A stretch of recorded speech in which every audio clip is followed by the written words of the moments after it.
বন্ধুসকল সৰ্পদংশনৰ ওপৰত আজি আমাৰ এইটো 5 নম্বৰ ভিডিঅ' ইয়াৰ আগত মই সৰ্পদংশনৰ ওপৰত 4টা ভিডিঅ' খণ্ড খণ্ডকৈ প্ৰকাশ কৰিছো আৰু আগৰ 4টা ভিডিঅ'ৰ লিংক মই মোৰ এই ভিডিঅ'টোৰ ডেসক্ৰিপচন বক্সত দি থৈছো আৰু আপোনালোকে যদি বিচাৰে মোৰ ডেসক্ৰিপচন বক্সত গৈ লিংকত ক্লিক কৰি ভিডিঅ' কেইটা চাব পাৰিব তো বন্ধুসকল আজি আমি এই ভিডিঅ'টোত আলোচনা কৰিম সৰ্পদংশনৰ ওপৰত বিভিন্ন কম্পিটিটিভ এক্সাম বা এন্ট্ৰেন্স এক্সাম যেনে NEET GNM entrance ANM entrance paramedical বা প্যাৰামেডিক্স আৰু বিভিন্ন এন্ট্ৰেন্সত সুধিব পৰা সম্ভাৱ্য প্ৰশ্নসমূহৰ বিষয়ে আৰু আগৰ বিভিন্ন এক্সামসমূহত সোধা এনে ধৰণৰ কিছুমান প্ৰশ্ন মই যুগুত কৰি উলিয়াইছো আৰু আজি আমি এই দৰকাৰী আৰু সম্ভাৱ্য প্ৰশ্নসমূহে আলোচনা কৰিম তো আহকচোন আমি প্ৰশ্নসমূহ আলোচনা কৰোঁ আমি আলোচনা কৰিবলগীয়া প্ৰথম প্ৰশ্নটো হ'ল what is the scientific name of king কব্ৰা অৰ্থাৎ কিং কব্ৰাৰ বৈজ্ঞানিক নাম কি এই প্ৰশ্নটোৰ অপচন এত আছে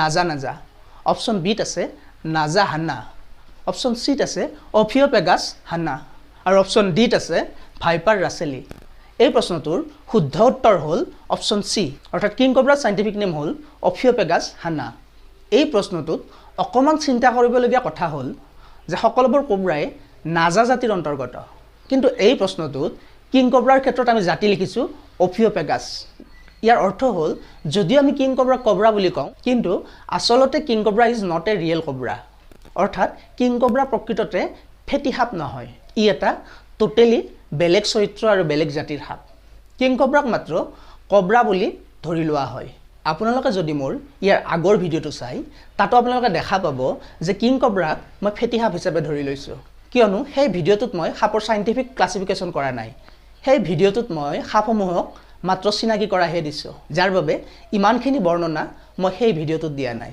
কিন্তু যেতিয়া আমি সাইন্টিফিক ক্লাসিফিকেশন কৰিম তেতিয়া আমি কিং কব্ৰাক কব্ৰা জাতি বা নাজা জাতিত নধৰো এনে ধৰণে যিবিলাক বিষয় বিতৰ্কিত বা যিবিলাকত আমাৰ আগৰ পৰা এটা ভুল ধাৰণা থাকে তেনেকুৱা বিষয়তে প্ৰশ্ন সোধাৰ সম্ভাৱনীয়তা বেছি থাকে এতিয়া আহো আমাৰ 2 নম্বৰ প্ৰশ্নটোলৈ 2 নম্বৰ প্ৰশ্নটো হ'ল what is the scientific name of Indian crate অৰ্থাৎ ইণ্ডিয়ান ক্ৰেট বা কমন ক্ৰেটৰ সাইন্টিফিক নেম কি ইয়াৰ প্ৰথম অপচনটো আছে বাংগাৰুছ পুয়েৰুলুৱাছ আৰু প্ৰথম এই অপচনটোৱে হ'ল ইয়াৰ শুদ্ধ উত্তৰ অৰ্থাৎ ইণ্ডিয়ান ক্ৰেটৰ সাইন্টিফিক নেম হ'ল বাংগাৰুছ পুয়েৰুলুৱাছ আৰু আমি আলোচনা কৰা এই দৰকাৰী প্ৰশ্নসমূহ কোনটো এক্সামত আহিছিলে মই ব্ৰেকেটত দি থৈছো আপোনালোকে এনে ধৰণে Indian cobra monocled cobra Russell viper saw scaled viper আদি সকলোৰে সাইন্টিফিক নেম চাই ল'ব আমি আলোচনা কৰিবলগীয়া 3 নম্বৰ প্ৰশ্নটো হ'ল type of option A true snake option B a false snake option C true worm আৰু অপচন ডি শাৰ্ক অৰ্থাৎ টাইপ অফ প্ৰকৃততে কি টাইপ মানে হ'ল কেঁচু সাপ যিটো এটা non venomous real snake option A টো হ'ব ইয়াৰ শুদ্ধ উত্তৰ এ ট্ৰু স্নেক আমি আলোচনা কৰিবলগীয়া 4 নম্বৰ প্ৰশ্নটো হ'ল which is the following system in man is affected by bite a cobra অৰ্থাৎ আমাক যেতিয়া ফেটি সাপে দংশন কৰে আমাৰ শৰীৰৰ কোনটো তন্ত্ৰৰ ক্ষতি হয় যেহেতু আমি জানো যে কব্ৰা বা ফেটি সাপৰ বিষ নিউৰটক্সিন আৰু নিউৰটক্সিনযুক্ত সাপে দংশন কৰিলে আমাৰ নাৰ্ভাছ সিস্টেম বিকল হয় গতিকে ইয়াৰে অপচন বিত আছে নাৰ্ভাছ আৰু এইটোৱে হ'ব শুদ্ধ ইয়াৰ পিছৰ প্ৰশ্নটো ভালেকেইটা মেডিকেল কম্পিটিটিভ এক্সামত আহিছিল the snake having head shield and elongated hexagonal vertebrate is অৰ্থাৎ কোনটো সাপৰ মূৰৰ পৰা পিঠিৰ ৰাজহাড়লৈ হেক্সাগোনেল অৰ্থাৎ 6টা কোণযুক্ত বাকলি থাকে আৰু আমি জানো অকল ক্ৰেট বা শংখচূড়ৰ পিঠিত এই হেক্সাগোনেল বাকলি থাকে গতিকে ইয়াৰ শুদ্ধ উত্তৰটো হ'ব বাংগেৰাছ অৰ্থাৎ ক্ৰেট সাপৰ জাতি হ'ল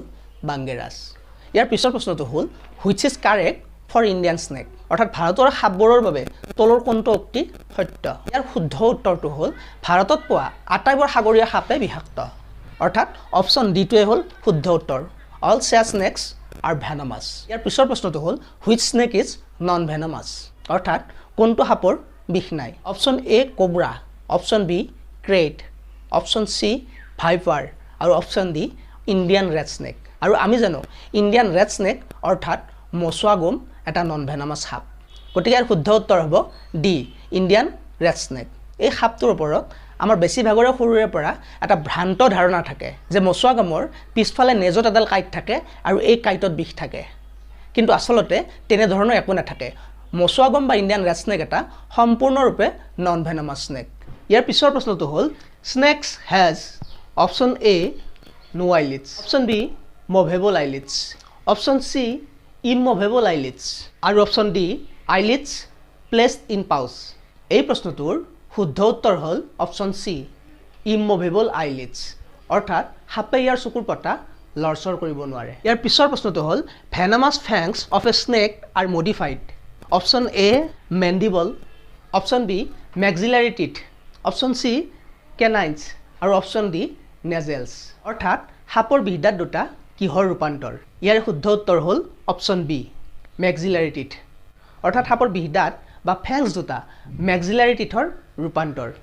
ইয়াৰ পিছৰ প্ৰশ্নটো হ'ল teeth conducting venom in a snake are called. অৰ্থাৎ সাপৰ বিষ পৰিবহন কৰা দাঁতক কি বুলি কোৱা হয়? ইয়াৰ অপচন কেইটা হ'ল অপচন A, poison teeth.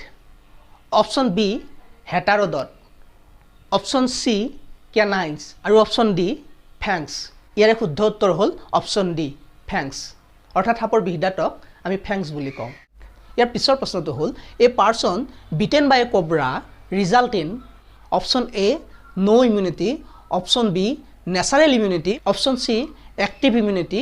আৰু option D, passive immunity. যেহেতু সৰ্পই দংশন কৰিলে আমি এন্টিভেনম লওঁ, সেয়েহে ইয়াৰ শুদ্ধ উত্তৰ হ'ব option D, অৰ্থাৎ passive immunity. ইয়াৰ পিছৰ প্ৰশ্নটো হ'ল which is the most venomous snake? Option A, cobra. Option B, crate. Option C, python. আৰু option D, viper. এইখিনিতে আমি অকমান কনফিউজ হওঁ যে cobra বেছি venomous নে crate বেছি venomous? ইয়াৰ শুদ্ধ উত্তৰ হ'ল B, crate.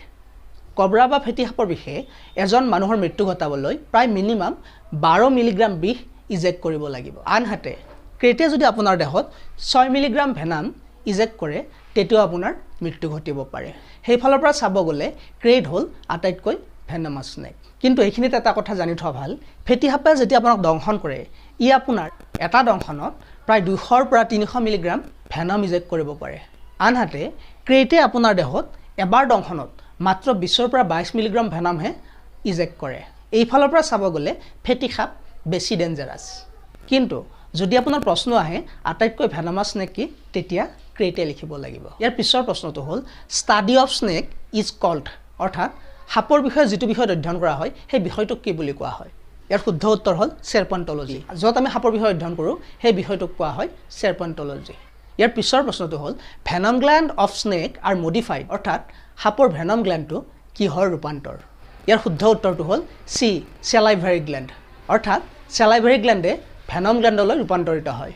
এই salivary বা salivary glandৰ ওপৰত আটাইতকৈ বেছি প্ৰশ্ন সোধে বাবে মই গ্ল্যাণ্ডটোৰ ওপৰত অকমান থুলমূলকৈ কৈ দিছোঁ। ভেনামাছ সাপৰ মূৰৰ দুয়োফালে ঠিক এনে ধৰণে দুটা ভেনম গ্ল্যাণ্ড বা বিষ গ্ৰন্থি থাকে আৰু এই ভেনম গ্ল্যাণ্ডৰ পৰা কিছুমান নলিকা ওলাই ক্ৰমে সাপৰ বিহদাত বা ফেংছত লাগি থাকে আৰু এই নলিকাসমূহে বিষ বা ভেনমসমূহ ভেনম গ্ল্যাণ্ডৰ পৰা ফেংছ বা বিহদাতলৈ লৈ যায় আৰু এই নলিকাসমূহকে কোৱা হয় ডাক্ট।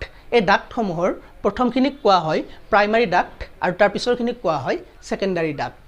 যেতিয়া ভেনামাছ সাপে কাৰোবাক দংশন কৰে তেতিয়া ভেনম গ্ল্যাণ্ডৰ পৰা ভেনম প্ৰথমে প্ৰাইমাৰী ডাক্টলৈ আৰু প্ৰাইমাৰী ডাক্টৰ পৰা সেকেন্ডাৰী ডাক্টলৈ আৰু সেকেন্ডাৰী ডাক্টৰ পৰা ফেংছলৈ যায় আৰু ফেংছৰ মাজত থকা বিন্ধাৰে সাপে যিজন মানুহক দংশন কৰে তেওঁৰ দেহলৈ ভেনমসমূহ ঠেলি দিয়ে বা ইজেক্ট কৰে। তো বন্ধুসকল ইমানখিনি আছিল আজি আমাৰ আলোচনা। যদি আপোনালোকে মোৰ ভিডিঅ'টো ভাল পাইছে আৰু পিছেপৰো এনে ধৰণৰ ভিডিঅ' পাই থাকিব বিচাৰে তেনেহ'লে মোৰ ভিডিঅ'টোত ছাবস্ক্ৰাইব কৰি বেল আইকনটো দবাই থওক।